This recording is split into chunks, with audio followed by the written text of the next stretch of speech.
Hi, and welcome to Storytime.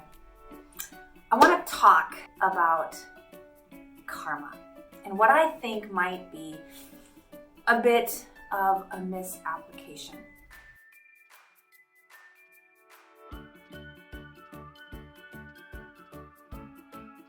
Karma is not bad. Karma is not catching those people who are bad, doing bad things, and then reaping punishment upon us. And especially if you get too caught up in this culture of shame and guilt, the responsibility of living an authentic and an inspired life of values and integrity can feel a little bit overwhelming. So when adulting gets overwhelming, I like to simplify. And one of the ways in which I find it easiest to simplify is to turn to children's storybooks. Why? Because they have often a way of combining visuals, colors, and characters with words that speak volumes above and beyond the simplicity of a child to also speak to the adult readers. So let me give you an example. I've got 3 books here on my lap, all from the author Laura Numeroff, from the series of If You Give a Mouse a Cookie. In fact, she writes, if you give a mouse a cookie, he's going to ask for a glass of milk. When you give him the milk, he'll probably ask you for a straw. When he's finished, he'll ask for a napkin. In other words, a progression of logical consequences. Let me go on to another. This one was given to my middle child from her grandparents. If you give a pig a pancake, she'll want some syrup to go with it. That makes sense, right? You'll give her some syrup, some of your favorite maple syrup, and she'll probably get all sticky. So she'll want to take a bath.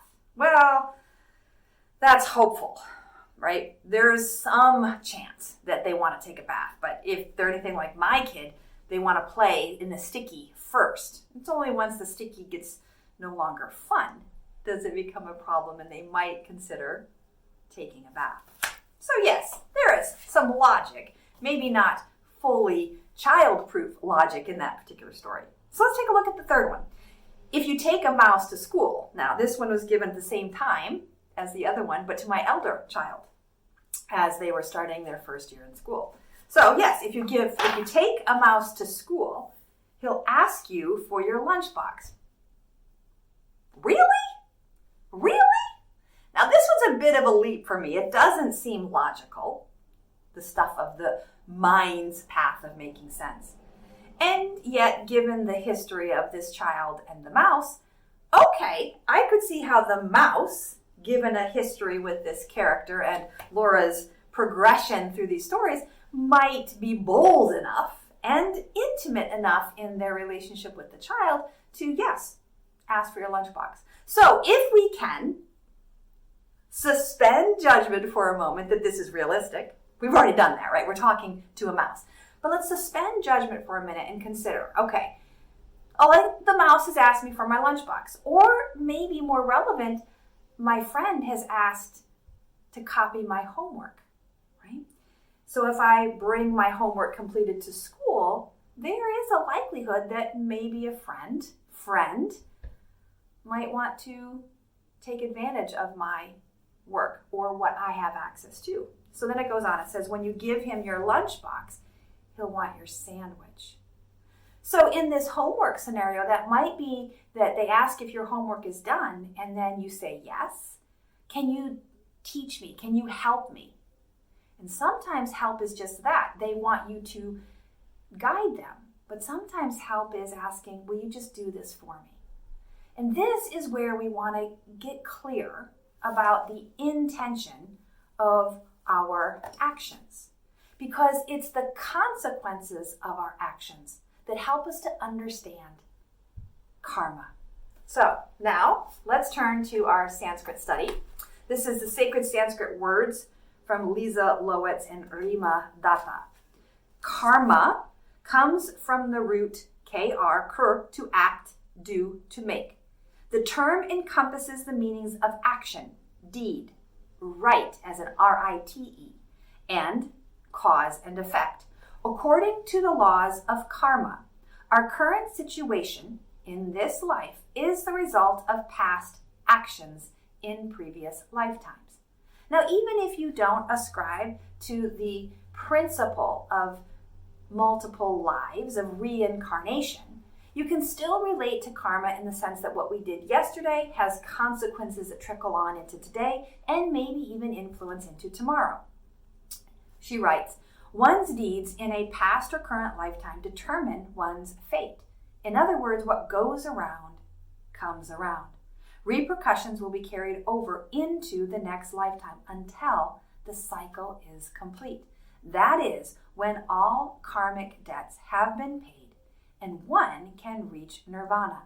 As Krishna says in the Bhagavad Gita, there are two paths on which the soul of both man and God walk. The first path helps free it from the cycle of life and death. The second path is ascribed to cycles of rebirth and death according to deeds, karma. So in other words, karma is just our intentional actions designed to bring love, ahimsa, metta, into the world for our benefit and the benefit of others. So as I understand karma, it really boils down for me to the logical and natural consequences of our everyday living. So logical thinking is the way of the mind, whereas natural thinking is the way of nature. And in yoga, nature can be linked to the energy of prana, the divine life force. Whereas the mind, the human mind, is fallible. Logic and reason can actually trip us up to rationalize, justify, and walk away from truth. Whether it's intentional or not, whether it's desired or feared, is not relevant to the nature of karma itself. But it might be helpful to consider some of the logical questions that I posed to our friends, the pig and the mouse, right? Going to school and having breakfast, that in the natural world of relationships, we can see how asking for what we need and then expecting some sort of gifting in return is part of our community relationship. Just as that which is the way of nature. In other words, lightning strikes a tree and destabilizes its trunk so that it falls. A natural consequence to being struck by lightning. Now, similarly, the logical argument here might be when the tree falls in the woods and no one is there to hear it, does it make a sound? Well, logic says we don't know. We can't prove this happened or did not happen. But when we embrace both the natural and the logical, we can fill in the gaps of our experience so that we can be more mindful, more honest, more truthful about the consequences that we expect. And what I mean by expect in the sense that we're not thrown off by them. If you give a mouse a cookie, right, he's going to want a glass of milk. So does that mean if I don't have milk in the refrigerator or if I'm lactose intolerant that I don't eat the cookie? Not necessarily. But if I eat the cookie and drink the milk, the natural consequences for me is that I'm going to have a bellyache. So knowing the nature of my body and its relationship to milk, to avoid the karma of a bellyache, which is relatively minor when we talk about all of the ill will and the negative deeds in the world, right? So don't take it too lightly when I refer to a bellyache as karma.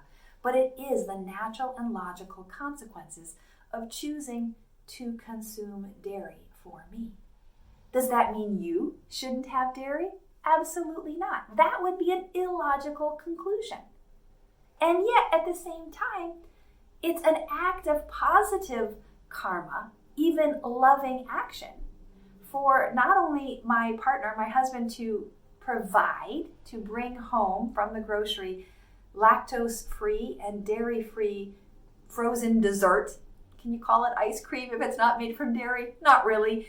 But in thinking about my condition, he makes a positive choice to be kind for me, right? And sometimes that means that he saves the dairy-free for me, and sometimes that means he shares the moment of enjoying a dairy-free, even though he's able to kindly, for his digestion system, enjoy dairy.